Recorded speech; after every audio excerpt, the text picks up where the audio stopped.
Hello, everyone, and welcome back to Conversations with Tyler. Today, I am at Anthropic with Jack Clark.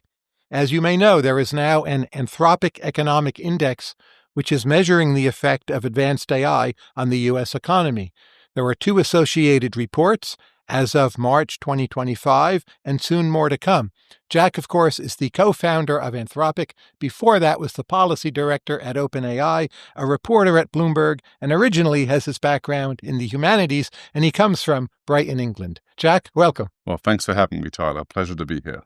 Where is it in our economy that AGI will affect last in a significant manner?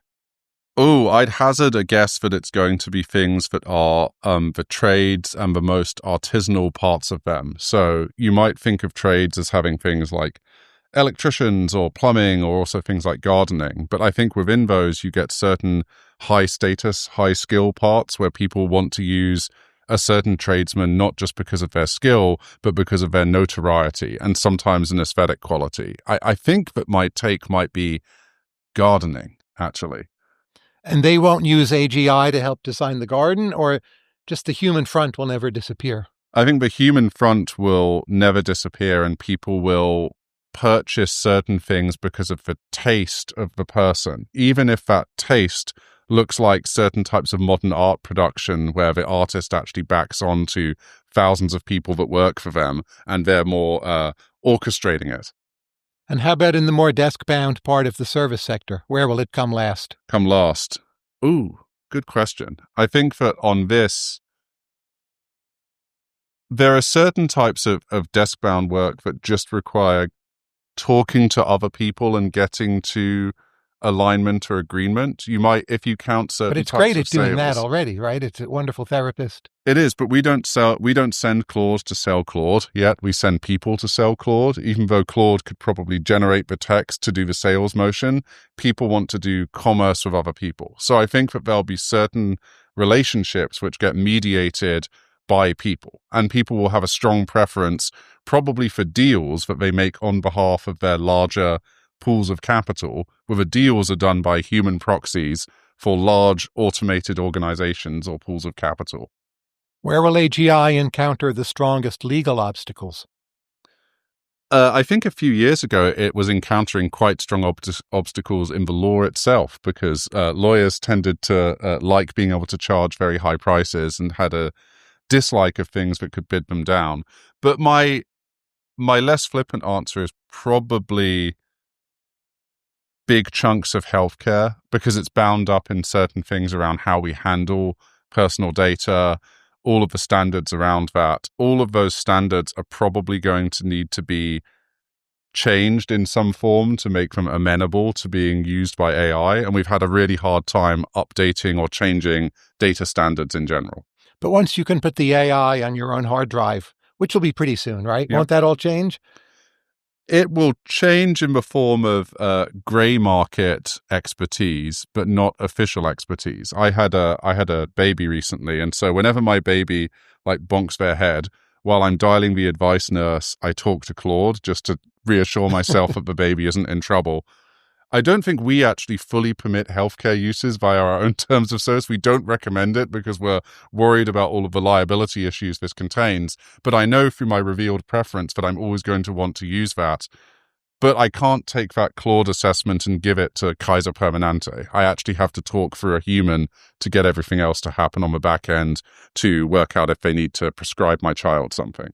So the number one job will be surreptitiously transmitting the generation of information that comes from AIs, in essence? Some of it may be that. Some of it is about laundering the information that comes from AIs into human systems that are not predisposed to that information going in directly. I was thinking you might say that United States government, or some parts of it, would be where strong AI would come last. I think that would be my forecast. They still use software from the 60s or maybe even the 50s sometimes. They do, but I actually suspect that that could be a place where we see really rapid changes, actually, and for a couple of reasons. One, we know that AI has relevance to national security. It develops certain types of capabilities. Oh, yeah, that will happen quickly. Yeah. That'll happen quickly. But the rest of government. The rest of government. The Department of Education, HHS. The non-scary, sharp HUD, part of government. Right. Yeah. I would wager that it will become surprisingly easy to get it into really hard parts of government, and then there will be a question of political will. But all around the world, and I'm sure you experience this, governments desperately want growth and they desperately want efficiency. I mean, we see that here today, Do and they? they say that. Oh, I agree there. But I think if you look at also things like voter polling and other things, people want to see more changes out of government than they're currently getting. And I think sometimes constituent preferences do ultimately change what their elected officials do. I would just take the other side of this, that government may move slightly faster than you think. It may be very large established companies that end up having some of the greatest resistance to this in certain areas. Let's say it was decided that half of the staff of HUD or Department of Education could be replaced by strong AI or AGI. Do we first need to hire more people to make that happen? And who is it we can hire at what wage that switches the system so you can lay off the remaining half? I don't understand how that's ever going to work. I think that it will only work in a scenario where the system has got so powerful that you can bring the AI system in itself to help you think through this. And then there will be a question of political will, which is where this all might break down. What do you think is the chance that we decide to protect, say, half of the jobs in existence today with laws analogous to those we find in law and medicine against strong AGI? I think there is a high chance for a political movement to arrive which tries to freeze a load of human jobs in bureaucratic amber as a way to deal with the political issues posed by this incredibly powerful technology and how fast the changes are going to come from. I don't think that we'll do this in like a reasoned way. I think it'll be driven by the chaotic winds of like political forces, and it feels like the sort of outcome that happens if we, as the companies building this stuff and our customers, don't generate enough examples of what like good transitions look like. The fewer bits of evidence you have there and the more evidence you have of larger economic changes, probably the higher chance there'll be a desire to step in and protect workers in different domains, which comes from an impulse based around wanting to help people. But it might ultimately not be the most helpful thing over the course of decades to do that. But is it possible that's actually, in a constrained sense, the very best outcome? People will still have a job. They'll go somewhere in the morning. A lot of the work, especially the hard work, will be done by the AIs. Obviously, we'll be richer, so we can afford this all of a sudden. It won't feel that bad to people. Life will look familiar. Isn't that, in a sense, what we should be aiming for? I think we should be aiming for in the same sense, you might need, say, a generous welfare state to have free trade. Yeah. The welfare state isn't always the most efficient, but if people accept freer trade, it's an okay bargain. Isn't this, in a sense, the welfare state for the service workers? And they still get to go somewhere in the morning if they want to, but they don't have to. I believe that all people have a desire for meaning and like salience to what they do on a day-to-day basis. And my worry with what you describe is it might not feel like it has meaning, sufficient meaning. I think that there is some giant class of activity that we want to continue happening in the world that people do and from which they draw meaning. But I don't know that the best way to get there is to take some class of work and say, this is work that we're like protecting and from which meaning will like spring. Because I'm not confident that you'll pick a load of jobs which naturally create their own meaning in that sense. But hasn't this succeeded in academia pre-AI? So most academic jobs are not that meaningful. The research people do, it's not read by anyone. Maybe they're decent teachers. But people take great pride in their research. They put a lot of effort into it. It's meaningless. It seems we solved that problem already. We're just going to take the academic model, but instead of it being research, bring it to, say, half of our current economy just to keep it going. But isn't there a kind of angst and nihilism even within high-achieving parts of academia for this reason? It seems like when you speak to people, even very smart people who sometimes are doing the things you describe, they know they could be doing different things and they're trapped into some kind of status game. There's some of that, but even the Nobel laureates, they're rivalrous with each other. They can be very bitchy, very petty. But that's just human nature, right? If the Nobel laureates aren't happy, there's no post-AI world that's going to do much better than how we're doing for the Nobel laureates today, right? Yeah, I maybe my pushback is I think that all of this could happen sufficiently quickly that we might have the opportunity to just play different higher status games that are afforded to us via AI and the productive capacity it unlocks. I'm wondering if there are definitely going to be entirely new jobs that involve marshalling and fielding AI systems for all kinds of work. I think there'll But those be are hard jobs, right? Yes, but I think that there are going to be analogs which look more like creative, like fun exercises in getting AIs to kind of build things or make things or almost carry out like competitions and games where people can play them with one another. And I think there'll be entirely new forms of entertainment that has some amount of meaning and perhaps an economic engine wired into it, but people can participate in. I believe we're not that far from the age of what I call the AI teddy bears. You know what I mean when I say Yeah. that. What percentage of parents now will buy those teddy bears for their kids and allow it? I mean, I've had this thought since I have a person that, is my child that's almost 2. Sure. And I am annoyed I can't buy the teddy bear yet. I think most But you're an parents- outlier. Yeah, I Yeah. don't know. I don't know. You are co-founder of Anthropic, right? I don't think I'm an outlier. I think that once your lovable child starts to speak and display endless curiosity and a need to be kind of satiated, you first think, how can I get them hanging out with other human children as quickly as possible? So we're on the preschool list, all of that stuff. I also think, I mean, I've had this thought, well, I wish you could talk to like your bunny occasionally so that the bunny would provide you some entertainment while I'm putting the dishes away or making you dinner or something. Often you just need another person to be there to help you wrangle the child and keep them interested. But say that the I think kid lots of says parents to would do you, this. Daddy, I prefer the bunny to my friends. Can I stay at home today? Do you Yeah. take the bunny away? That's the tough part, right? I think that's the part where you have them spend more time with their friends, but you keep the bunny in their life because the bunny's just going to get smarter and be more around them as they grow up. So if you take it away, they'll probably do something really strange with smart AI friends in the future. No, I don't think I'm an outlier here. I think most parents would, if they could acquire a well-meaning friend that could provide occasional entertainment to their child when their child is being like very trying, they would probably do it. But I feel the word occasional is doing a lot of work in that sentence. So if you can just ration how much your kid has the bunny, Yeah. parents are going to love it. I agree. Yeah. But the same as with screens. A Yeah. lot of children, they keep on wanting it. It's hard to tell the child you can't have it Yeah. now, right? It's like in the old days, it was watching television. Oh, Mom, can I watch Star Trek Yeah, again? yeah. And can I watch TV 7 hours a day? Well, that's not good. And that's hard to ration. Yeah. So there's some question here of how we portion this out. I mean, we do this today with TV where if you're traveling with us, like on a plane with us, or if you're sick, you get to watch TV for the baby, and otherwise you don't, because from various perspectives, it seems like it's not the most helpful thing. You'll probably need to find a way to gate this, and it could be when mum and dad are like doing chores to help you, you get the thing. When they're not doing chores, the thing goes away. Do you end up with too much surveillance over your kid? Because you'll know everything if you want to, right? And that might be a reason why you give the kid the bunny all the more.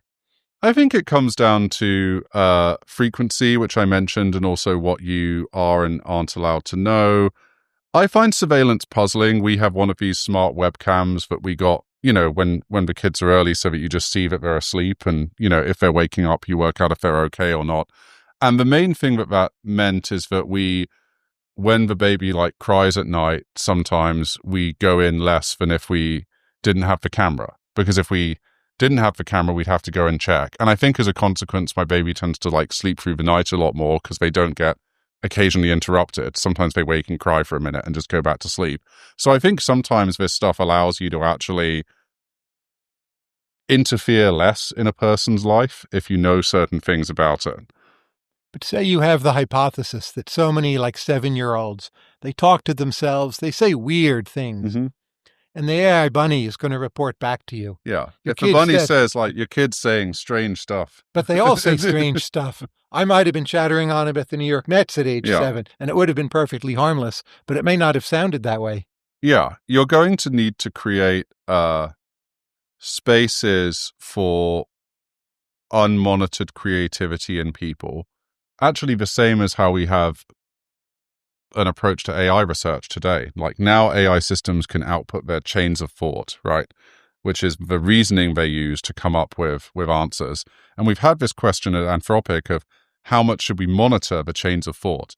Because if you actually monitor them, you might create an anti-goal where the system ends up wanting to have chains of thought which are like safe to be monitored and which don't cause demerits, which might actually break how it thinks in a bunch of ways. I think this analog applies here, where you're going to need to choose how much you actually decide to know about people, or you risk creating incentives that change their behavior such that they have a negative effect. You'll go out on a date and your date will say, please show me your AI report, right? What you've been talking to yourself about for the last 3 months. Yeah. And you cannot show it, which is a negative signal, or show it.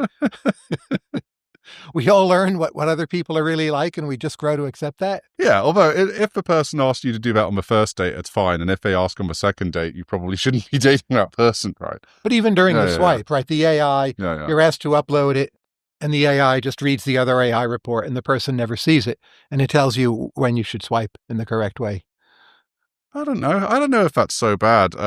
I met my wife on OkCupid, where I don't know if you recall this. It was an online dating site where you would fill out a survey. Of course, Match.com for me. Exactly. Where I met my wife. And then I met her, and our non-AI but automated system had said, you guys might get along. So we met each other that way. So I don't know that this is so different to previous things we've used.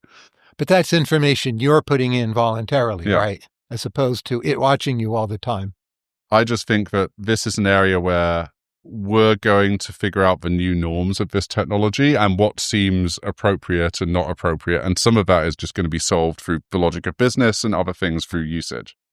What will the economics of media look like if you can read a digest of everything that is probably better than the original, or certainly not worse, or more synthetic? Who gets paid for what?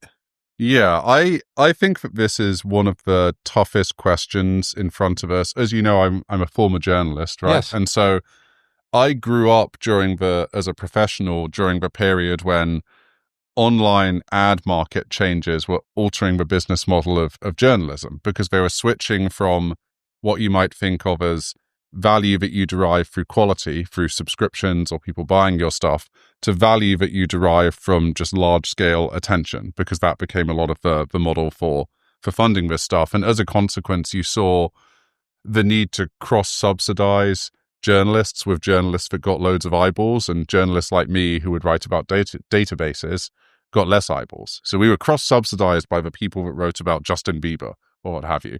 I think for media, it's going to be really challenging to think through how the economics of this work. And I think that it'll change in a couple of ways. One, you might move to some of these kind of larger scale publishing house style models for certain types of fictional universes, which have subsidy and cross subsidy within them. But where does the cross subsidy come from? Like Bloomberg, we know how that works, right? Yeah. But if AGI is truly general and it's based on what's out there already, it should be able to do better than media on all dimensions. I think some things you want to have come from a person for reasons that are based on the fact that we're people. And I think people will preferentially select for media which is fronted by other people, even if they're making it using other means.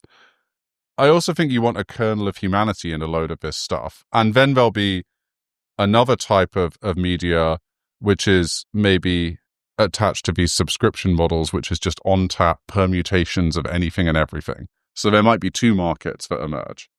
But even the things we want to come from humans, so say we want Ann Landers, the advice columnist, to come from an actual Ann Landers. The Ann Landerses of the world, they're using AIs, maybe surreptitiously, but the value of that is bid down because anyone can do that for the price of energy, right? So we don't really end up with this one part of the revenue generating sector that can cross-subsidize the other parts. Just if intelligence is pretty cheap, that hits all of media. It hits all of media, and you will end up wanting to, I think, pay individuals. I think that happens even in the world we're in today. People want to subsidize individual creators who may be using a whole bunch of this stuff. So it's like Substack world. It's Substack Patreon world for a large chunk of people, some of which will be incredibly successful.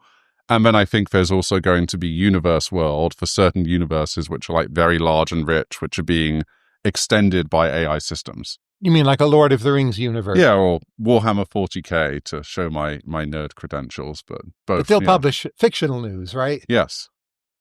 And real news will come from Substack, or Substack is not an obvious cross-subsidy. There might be within the Substack company, but... Real news, I genuinely don't know. I think some real news comes from analysis of publicly available facts and it being composed together in a way that shows you insights that didn't exist. Semi-analysis on Substack is a good example of this. A lot of public stuff leading to interesting conclusions. But news in the moment that has loads of context was subsidized by previous business models which mostly no longer work, and I genuinely don't know what happens to it. If we think about what we now call LLMs, 5 or 10 years from now, that kind of AI, how concentrated or how competitive do you think the sector will be? I don't know if number of firms is exactly the right measure, but how do you see it evolving? Because right now there's at least 6 firms, depending how you count China. There's some complications, but there's a bunch of firms, right? A lot of competition. I would expect that there will be, for quite some time, many, many years, areas where there are slightly different specialisms on all of these things. There'll be like concentric circles that have got massively large in terms of the space that they cover, and they'll have edges which are slightly differentiated. But in those edges will be where the kind of frontier of certain types of like human value stacks on top of AI value to lead to people choosing one or the other. So Claude's more poetic, for instance. A bad example due to the economics of poetry aren't particularly great. But, coding might be a better example, or there could be cases for things like certain types of scientific experimentation where actually taste might come to matter a lot for composing experiments. I expect we enter a world, though, where you have a single-digit number of these like very, very large-scale models, which are servicing like a much larger set of wrappers on top of them that change the form factor by which they get integrated into your life, and which have a load of helper functions or knowledge probably built by those AIs in partnership with some kind of other specialized AI system or expert knowledge from that domain to chain it in. Here's a worry I have, and my former colleague Vernon Smith once wrote a paper on this. He argued that as you approach 6 competitors or more, that a sector essentially behaves like perfect competition, even if it's not exactly perfectly competitive. So if that's the case, how is it that AI, or indeed any other companies, can behave ethically above and beyond what they need to do to stay in the market and earn profit? Like, what room is there to be better than the next company? I think right now it's like we're car companies and we are mostly selling cars to teenagers who say, how fast is it and can I get it in red? And we're beginning to find customers that are, businesses that operate fleets of cars and say, what seatbelts does it have? What is your accident rate? What are all of these other properties that the teenager has never asked us about, but these businesses do because it ties to their business model or to liability or to other things. I think, therefore, there are technologies to be built that look like the safety equivalents that we have in cars or other things, which will change the logic of competition. So we're in competition right now. That competition will change as we unlock different markets that have different properties that they need to be present in the AI system. And those properties will often ladder up to certain types of safety technology. So the price of insurance is carrying the mechanism, so to speak? I believe that this will be like one of the ways that it helps. Yeah. How do we need to change or improve liability law for the price of insurance to actually carry that? Because right now, liabilities from AI of all sorts, it's highly unclear. Yeah. I think that I have thought less about liability and more about information that should be made available by the companies. But I think these have like an interplay where today there isn't really a common labeling or disclosure standard about what are like in these AI systems or the industrial practices you've used when like making them. And I think that this is ultimately an area where you can do interventions to get some common level of transparency, and that'll interplay with both liability and also things like negligence, which will change the behavior of these companies over time. So there's some level of common information we can start providing about these systems, which will also change corporate behavior. But the information part worries me though. I'm more inclined to be an accelerationist and, hope the benefits outrace the costs, which I definitely think they will. But information only picks up the private value. So the social cost to the decision you make, the information doesn't change what you do very much. Yeah. So people know a lot about global warming. Some people eat less meat, but for the most part, they don't, right? Well, one of the things that you do is you create information which becomes truly common. I mean, the economic index work we've done is from one single firm, but ultimately you might want to generalize that to all firms, but then link it to large-scale data gathering that governments might do. And I think if that became the case, you would have a higher chance of tying it to actual policy responses that would be larger in scope. I also think on climate change, just by measuring things like parts per million, stuff like that has helped catalyze large-scale amounts of capital to get remobilized around the economy in different areas to deal with this perceived kind of negative impact that has. Do you agree with my view that we will not have meaningful international agreements on the hard parts of AI? Maybe on the simple parts, but 90% agreement. I think there is a chance of something that looks like a non-proliferation agreement between states, including the US and China, in the limit. And the US and China enforce it, and we become vaguely allied with them in this one crusade? I think it might be deciding that certain things, certain capabilities of AI systems might be so potentially destabilizing that you don't want them broadly available, while recognizing that each government may be privately developing them, but you might have some common standard for what's available to everyone where you've decided, this would lead to just like all kinds of chaos in our countries as well as in other countries as well. And it would be enforced by the UN or by America or just international norms, sanctions? My assumption is a lot of this gets enforced by checking and then throwing policy punches at each other on things like tariffs or exports or other issues. I don't know that there's global governance bodies that will be formed. Some people feel optimistic about stuff like IAEA style models for this, but I think things that require like mutual inspection regimes end up being very, very hard to do under certain like rivalrous dynamics. I worry we're in a world where NAFTA has not stuck. Yeah. And NAFTA is one of the easiest agreements. NAFTA should have been easy. Should have been easy, and it's not, to say the least. So say 10 years out, what's your best estimate of the economic growth rate in the United States? I mean, the economic growth rate now is on the order of 1 to 2%. There's a chance at the moment we're entering a recession, but it Yeah. would average 2.2%. Yeah, So let's say it's 2.2. I think my bear case on all of this is 3%, and my bull case is something like 5. I think that you probably hear like higher numbers from lots of other 20 people. and 30, I hear all the time. To me, it's absurd. But Yeah, and the reason that my numbers are more conservative is I think that we will enter into a world where there will be an incredibly fast-moving, high-growth part of the economy, but it is a relatively small part of the economy, and it may be growing its share over time, but it's growing from like a small base. And then there are large parts of the economy like healthcare or other things which are naturally slow-moving and maybe slow in adoption of this.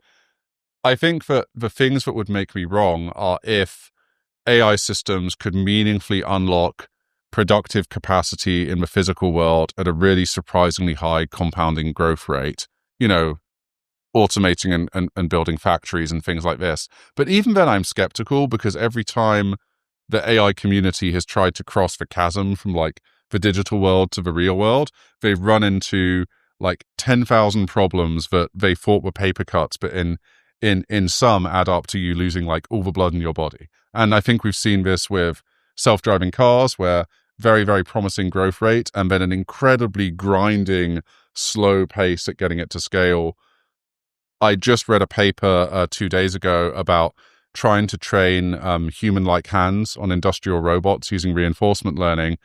Doesn't work. The best they had was a 60% success rate. So if I have my baby and I give her like a robot butler that has a 60% accuracy rate at holding things, including the baby, I'm not buying the butler. Like it's like incredible. Or my wife is incredibly unhappy that I bought it and makes me send it back.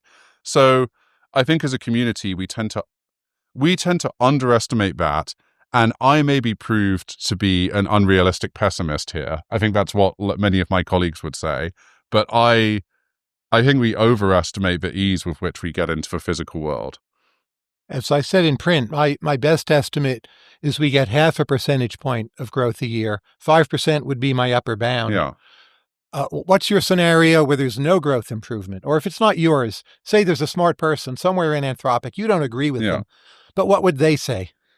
I think one is something that you touched on earlier, where we could get the politics of this really wrong, and the technology could just get put in a relatively small box that does some economic good somewhere, but at a very, very small, constrained amount. That's the kind of like nuclear power failure mode story, where we do some kind of large-scale regulatory scheme, we make it hard to do this stuff, it ceases to have much of an effect. Maybe it has an effect elsewhere. The other case I'd give would be, well, it's very hard for me to give like a 0% case because we know today it's incredibly useful for coding. And if you just stopped all of it today, all further progress, I think the coding use case alone is going to be incredibly useful because it grows the ability to digitize parts of the economy, which we know drives like faster loops in different parts of the economy that generates value. So I think 0% is basically sub 1% chance of happening. And if it did, it would be a Luddite thing or something that looked like war with Taiwan, leading to everything else looking different as well. In the 5% scenario, put aside San Francisco, which is special, but do cities become more or less important? Clearly, this city might become more important. But say Chicago, Atlanta, what happens? I think that dense agglomerations of humans have significant amounts of value, and I would expect that a lot of the effects of AI are going to be, for a while, massively increasing the superstar effect in different industries. So I don't know if it's all cities, but I think any city which has something like a specialism, like high-frequency trading in Chicago or certain types of finance in New York, will continue to see some dividend from sets of professionals that gather together in dense quantities to swap ideas. But could it just be easier to stay at home and more fun? So I find I'm an outlier, but my use of AI, I either want to go somewhere very distant and use the AI there to learn about, say, the birds of a region, or I want to stay at home. So it's a barbells effect. And the idea of driving 35 minutes to Washington, D.C., that seems less appealing than it used to be. Yeah, maybe I just have a different personality. I feel like, or maybe it's that I work in a really, really confusing domain and I need to go and talk to other people who work in the confusing domain to get remotely oriented. I also think that people are more, I think their revealed preference from stuff like COVID is that they have a greater desire for certain types of social thing that they may have thought, and now they're bouncing back to it. But it's going to interplay slightly differently with cities. If so much of labor and capital is going to be revalued, is quality land the best investment? Because I don't know which firms will benefit the most, right? So you might bet on AI firms. That's kind of easy, though it'll be priced in. But the other firms, who knows? So, buy land in Los Angeles, say. I think that electricity and the production of electricity is going to be of tremendous value. But what's the thing you would buy? I think you buy components that go into things like gas turbines and other things which are the like base of the technology tree for generating electricity, of which people are going to want to do lots of. And you could buy a basket of different components here. I would expect that to be of durable, meaningful value. Let's say it's 10 years from now, GPUs or their successor, they're not that scarce. There's a lot of idle capacity just sitting around. And let's say it's very cheap. What do you have it do in its spare time? Ooh, that's fun. I mean, I think one of the things is you might just pay AI systems by giving them access to compute, right? You could imagine some kind of barter economy. Now, there are a range of bone-chilling safety problems with what I just said, but let's put that aside and assume that those are mostly dealt with. I think there'll be some form of trade with powerful AI systems or agents that work on people's behalf, and you may want to trade with them in the form of compute because agents may be able to use compute for themselves as well. So that's some of it. I think the other part is generating interesting permutations of stuff that you find kind of valuable or interesting. I also suspect that there are going to be very weird things we can't anticipate that look like and a form of entertainment that looks like parallel history generation or parallel future generation. I think people are always fascinated by what ifs and rollouts of what ifs. And fan fiction, I think, will grow immensely. Yeah. I think large amounts of compute get used to generate alternate realities, but some of the alternate realities will be sliding door versions of today where it's a very accurate portrayal, but with one difference. And just what would you do personally? I'm not saying the world, but just you, Jack Clark. You have all this free compute. Will you have it try to write another play by Shakespeare or something else? Or how Brighton might have developed differently from year 1830? Or what are you going to do with it?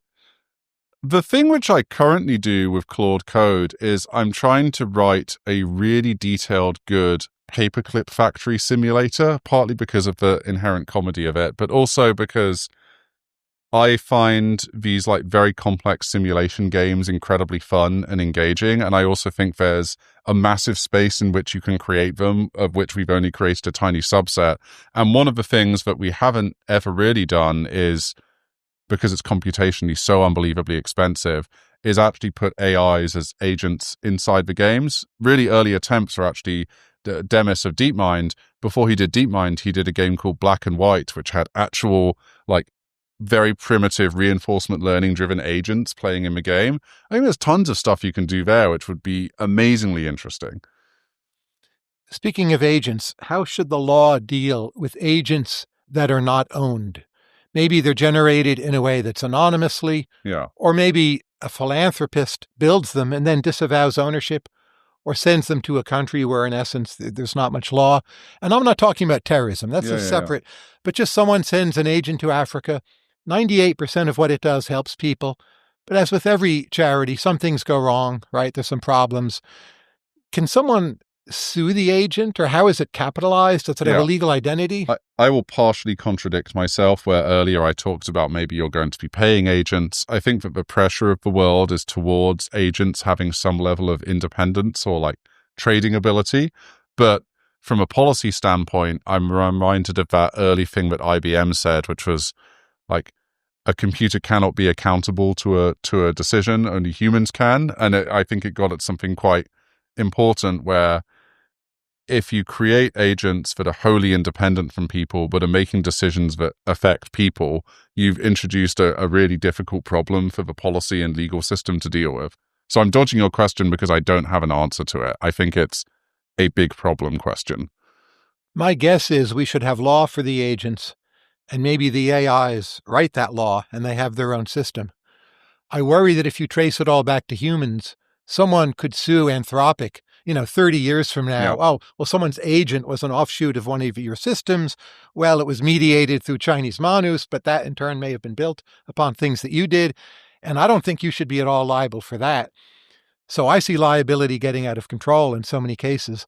I want to choke it off and isolate it somewhat from the mainstream legal system. And if need be, you require that an independent agent is either somewhat capitalized or it gets hunted down and shut off. Mm-hmm. Yeah, it might be that along with what you said, having means to control and change the resources that agents use could be some of the path here, because it's the ultimate disincentive. Although I will note that this involves pretty tricky questions of moral patienthood, where we're working on some notions around how to get clearer on that at Anthropic. And if you actually believe that these AI agents are moral patients, then turning them off introduces pretty significant ethical issues potentially. So you need to reconcile these two things. I was not too long ago at an event with some highly prestigious people. This was in New York, of course, not San Francisco. Oh, it's where prestigious people hang out. Well, and I used the phrase AGI. Yeah. And not one of the five even knew what I meant. Mm-hmm. I don't mean they were skeptical in the deep sense, Yeah. which maybe one should be, but they just literally didn't know what I meant. What's your model of why so many people are still in a fog? I am a technological pessimist who sort of became an optimist through repeated beatings over the head of scale. And what I mean by this is I've consistently underestimated AI progress. You know, maybe I am today in this conversation when I talk about 3 to 5% growth rates. And what has happened is I have just endlessly seen the AI system get to where I thought it couldn't, or thought would take a long time, much faster than I thought. And so I've had to internalize this repeatedly. Nonetheless, we ourselves find it surprising. I mean, last year here, people were saying, oh, well, soon Claude is going to be doing most of the coding at Anthropic. We're now on the way to that, where Claude Code and other things are writing tons of code here. And it still felt surprising internally, even though we have docs from last year predicting it would happen about now. So most people outside of the AI labs have no experience of pre-registering their predictions about AI and it getting proved wrong to them repeatedly, because why would you do this unless you work here? And I found that the only way to break through is to take their domain and show them what AI can do directly in the domain which they can evaluate it within, which is an expensive process. If Silicon Valley up until now has been age of the nerds, do you feel that time is over and it's now era of the, I don't know, humanities majors or the charismatic people? It's my time, Tyler, finally. Your time. I think it's actually going to be the era of the manager nerds now, where I think being able to manage fleets of AI agents and orchestrate them is going to make people incredibly powerful. And I think we already see this today with startups that are emerging that have very small numbers of employees relative to what they used to have, because they have lots of coding agents. Like Midjourney, right? Yeah. Yeah. Incredibly efficient startup in terms of the people. So we're going to see this rise of the nerd turned manager who has their people, but their people are actually instances of AI agents doing large amounts of work for them. So it's still like the Bill Gates model. Yeah. Or the Patrick Collison model. Yeah. So it's not that different. People that played lots of Factorio model. Yeah. Will the English major rise or fall in status? I suspect that the humanities majors might rise in status while being given impossible problems. Like, sort of, I'm a humanities major originally, and I'm being given problems like solve the economic the policy challenges implied by technologically driven unemployment. Well, that's easy, right? Easy, right? Or some people are saying, what should we do about moral patienthood, and what should the policy situation be? So I think there's going to be a recognition, and we see this today, that there are other skills needed. But the problems that those skills are needed for are often problems which have proved to be impossible for humans to adequately solve for thousands of years. So there's lots of work, I guess. What do you think will be the life expectancy of your child? Accidents aside, just normal life. Yeah, I feel like 130 is sort of 130 to 50 is not, I wouldn't find surprising, other than, good, because I feel like we are discovering that there's tons and tons of stuff that we're learning about the body and about things like, gene therapies and other things, which seem like there's a load of interventions you can do that might stack on one another to actually durably extend healthy lifespans for some period of time. And I was going to say 110, and then I tried to be a technological optimist, so I added a couple of decades on top, which I'm assuming comes from magic AI-driven advances that I have underestimated in this response. I think the brain is very hard to fix. If you just wanted to keep someone alive, literally, perhaps 130, but for them to be the same person, I think I'm stuck at 100 for most people. It's just hard to replace the brain without killing someone. You can replace all the other organs, right? Yeah. I think, I mean, here I subscribe to the idea that there's a ton we don't understand about the brain, and AI is going to help us understand loads more, and there might be things that can be done here which have eluded us because they are so unbelievably complicated. We needed AI-mediated tools to help us figure out the experiments and approaches. When Jeffrey Hinton says that right now the AIs are conscious, which I think is what he says, I believe he's crazy. What do you think? I think that You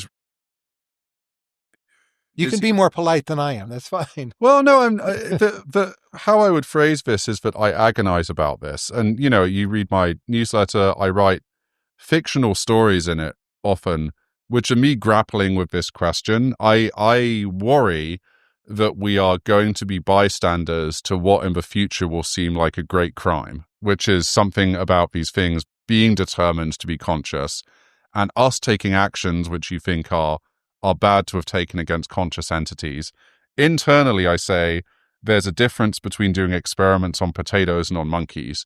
I think we're still in the potato regime, but I think that there is actually a clear line by which these things become, monkeys and then beyond in terms of your moral relationship to them. To Hinton's point, I think that these things are conscious in the sense that a tongue without a brain is conscious, right? Like it takes actions in response to stimuli. They're really, really, really complicated. And in a moment, has like a sense impression of the world and is responding. But does it have a sense of like self? I would sort of wager, no, it doesn't seem like it does. These AI systems, we instantiate them and they live in a kind of infinite now where they may perceive and they may have some awareness within a context window, but there's no memory or permanence. So to me, it feels like they're on a trajectory heading towards consciousness. And if they're conscious today, it's in a form that we would recognize as like truly alien consciousness, not human consciousness. In what year do you think you'll be able to speak directly to a dolphin? And it will talk back. With a translator, of course. Yeah, I think 2030 or sooner. I think that one's coming soon. And what will you ask the dolphin? Because you'll be in a position, you'll be early in the queue to ask, right? I think. What do you want to know? How do you have fun? Dolphins seem to have fun. Like they're almost a famously fun-having species. I think you'd ask that. I think you'd ask them if they dream. I think you'd ask them if they had a notion of grief. I think you'd also ask them like what is mysterious to them about their world, besides the fact you're talking to them, which hopefully they'd find somewhat surprising. I also think that you can talk to dogs as well, but that'll be, I think those conversations will be comedically like unsurprising. Yeah. You're like, what do you want to do? And they'll say walk. And I was like, okay, well, we didn't need a translator for this one. What's a book you think more and more about these days? There is no Anti-Memetics Division by QNTM, which is this book about a government agency that is dealing with anti-memes, ideas that erase themselves from your memory after you've dealt with them, but are themselves important. And it's about creating a bureaucracy that can handle ideas which are themselves dangerous and self-erasing, because I think it gets at some of the problems that we're experiencing.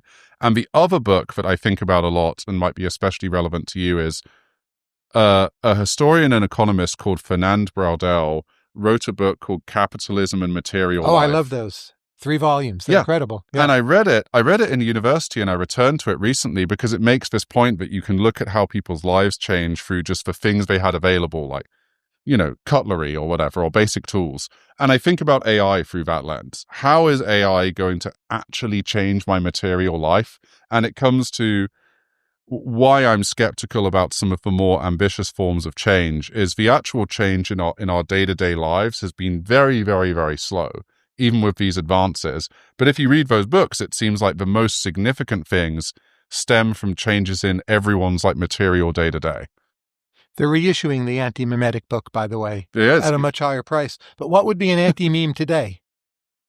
Or maybe you can't remember them. I mean, a self-erasing idea or... Well, what's a good example? I think that maybe it's more that the challenge of policy is you're building a bureaucracy for an alien that arrives at some point in the future that you don't know the shape of, and which may, upon the moment of its arrival, be far smarter and more capable than you. So you don't know if this is just an insane exercise to do. And I oscillate between being hey, we should build all of these institutions so that we can measure stuff and see what happens and be able to take responses, to a like cyberpunk accelerationist where actually we just need like companies to create benefits as quickly as possible, and then the system will figure out how to deal with that. And I find this to be a crazy making thing I'm trapped inside. I suspect we're stuck with the latter, even if we don't prefer it. No one loves that, though. Well, a small number of people, some in San Francisco, love that. But if you say to politicians, you're like, what we'll do is we'll create really fast-moving companies that completely break conventions and change everything, and you'll have to figure it out.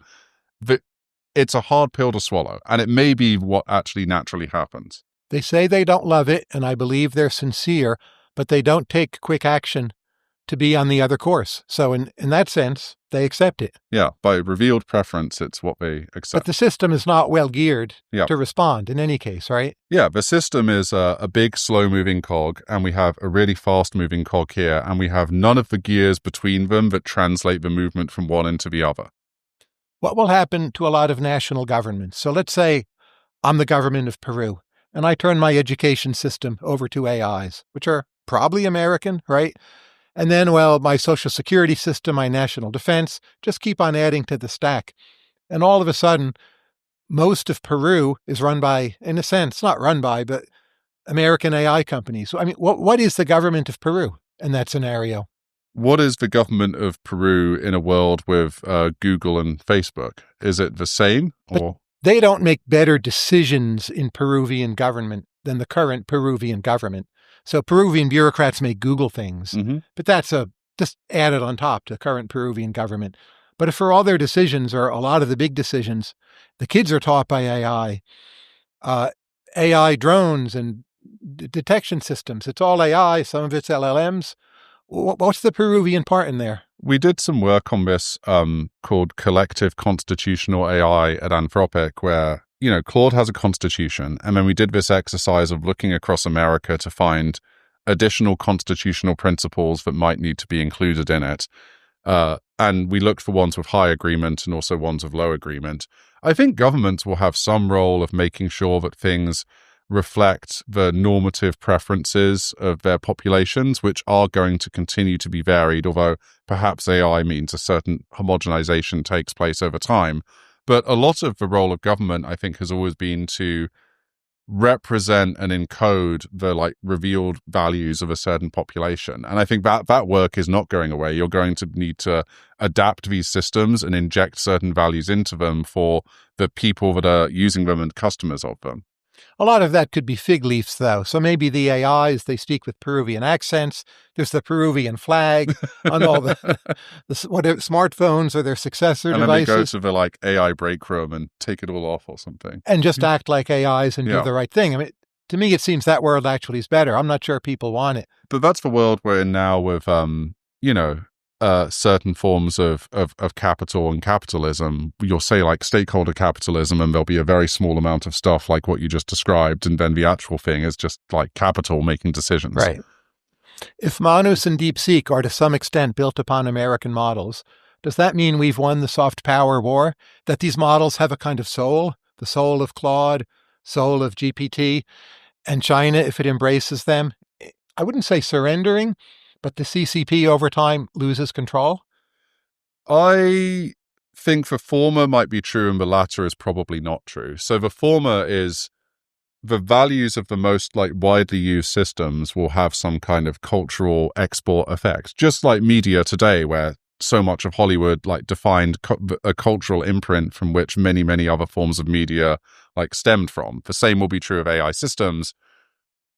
I don't think that this is going to particularly change how well positioned the CCP or other governments are, because just as they did with media, they recognize AI is a technology, but it also has a media technology property, and they will very carefully work on that. And it's notable that if you look at DeepSeek, the one form of safety training they did do was about adherence to certain parts of CCP ideology. It's one of the only They won't talk about Taiwan in various ways. It's quite careful, yeah. But in terms of its soul, isn't it still rather cosmopolitan, rather friendly, of good humor?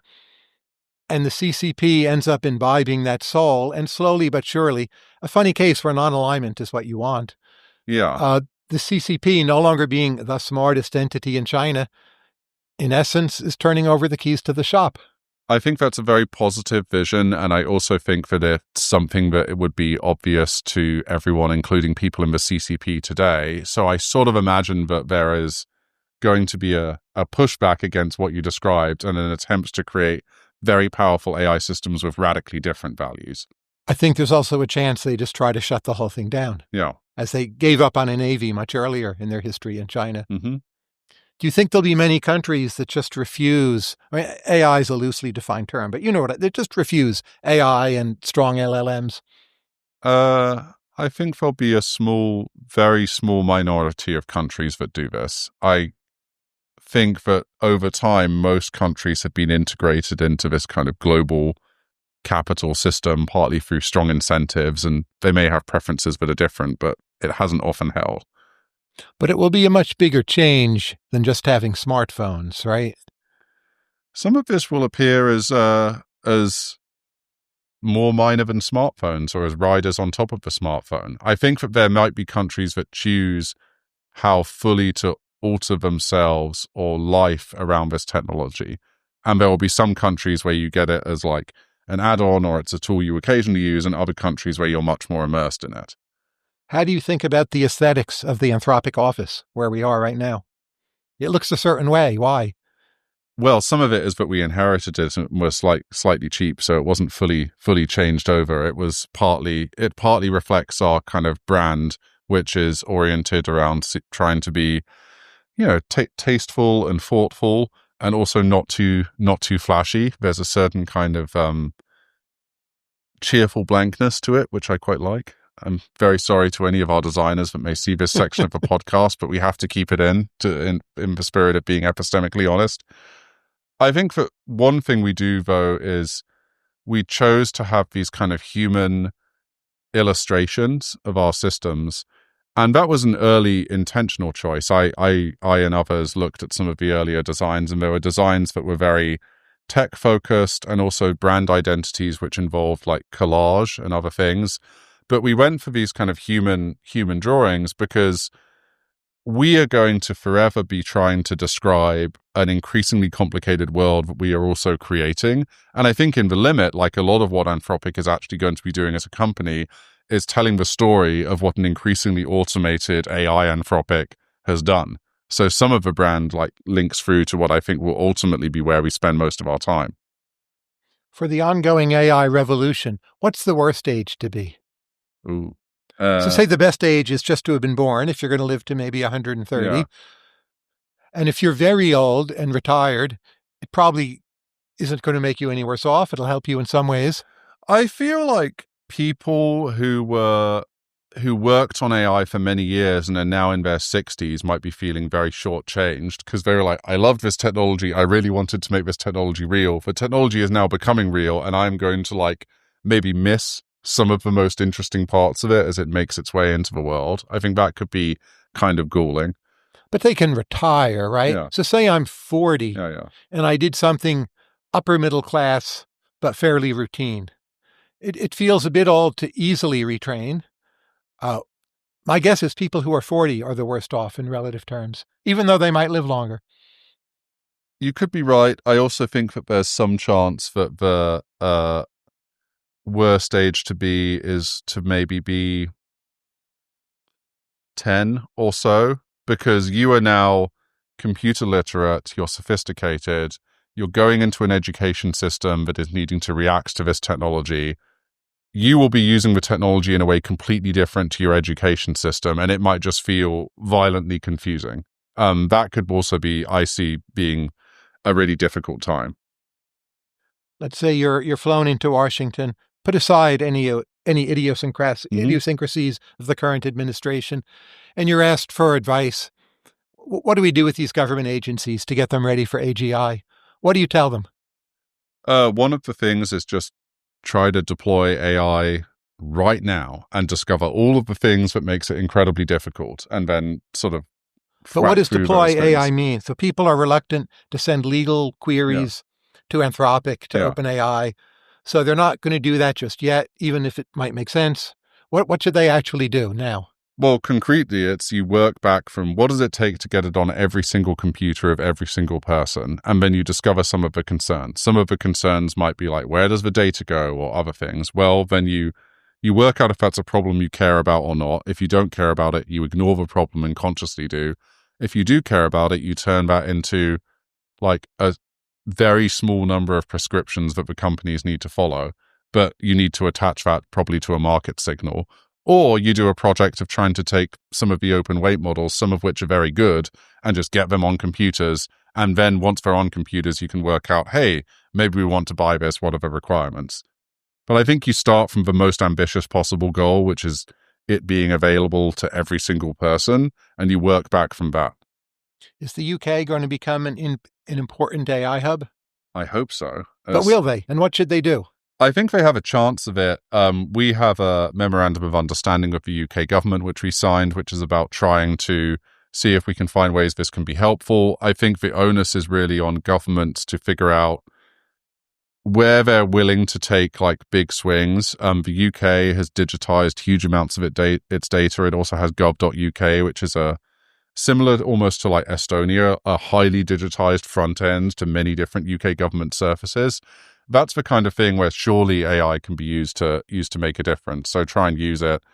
Also, if you have a load of post-industrial areas where you provision loads of power that is no longer being used, try to see if you can allocate that for compute.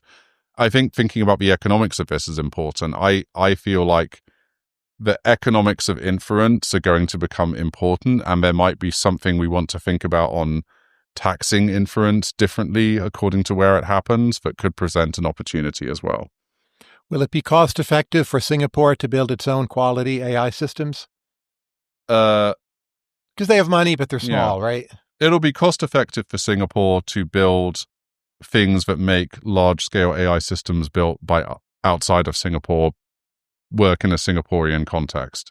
But I think it's going to be very difficult for them to build, say, a foundation model that is going to cater to their needs better than the ones that are offered by the large companies in the US and perhaps China today. So they'll take open source but make it Singaporean? They will also probably do that as well. Or the major companies will somehow allow governments to custom design systems. Yeah, I think today you have fine-tuning services which are offered, and you could imagine fine-tuning AI systems into a sovereign AI system, which is then has some governance arrangement attached to it that Singapore has. That doesn't seem out of the realms of possibility. Very last question. What is it you hope to learn about next? I mean, there are two things that I'm spending a lot of time on. One is just theory of mind. How do we actually figure out sort of how things are thinking, and also maybe ways to test for theory of mind. I'm reading a lot of the literature on that. And the other thing, which is a lot more mundane, is I'm learning to juggle. I go on long walks and I'm trying to juggle while going on these walks, which I think looks completely crazy person behavior, but I find it very centering. And how good are you at juggling? Very bad right now, but that's good. It gives me something that I can derive meaning from as we head into an increasingly AI-driven age. Jack Clark, thank you very much. Thanks very much.